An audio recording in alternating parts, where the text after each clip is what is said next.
Hi, mapagpalang araw. Welcome to City Favor Vlogs. Andito na naman po tayo sa pinaka-fresh na project dito sa buong Lipa City, Batangas. Ang Eco Verde Lipa, dito lang yan sa payak na pamayanan ng Barangay Pinagkawitan. Ngayong buwan pa nga lang matatapos ang model house, kaya dito muna natin tingnan kung ano bang nasa loob ng Townhouse Premium. Simulan natin sa garahe at may extra space ka, perfect for landscaping. And yes, kasama na po ang gate dyan.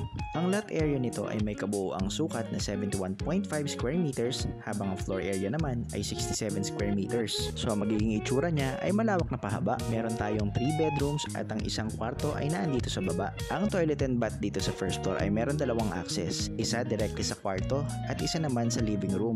Amazing, 'di ba? Tara, punta naman tayo dun sa taas. Di ba nga tatlo ang kwarto dito sa unit na to? Ibig sabihin yung dalawang kwarto ay mas malawak. Ito naman ang toilet and bath dito sa taas na napapagitnaan ng dalawang kwarto. Ang bawat kwarto nga dito ay may sukat na 18 square meters ang lawak. Tamang-tama lang para pagtayuan ng built-in cabinet, mini office o kaya entertainment corner. Kahit pa queen size bed ang ilagay mo, maluwag pa rin dahil 3 square meters lang ang sukat nun. You can own this 2.5 million Townhouse Premium up to 12 months equity installments. Reserve now for only 25,000 pesos. This is Daryl of City Favor Realty and you're watching City Favor Vlogs.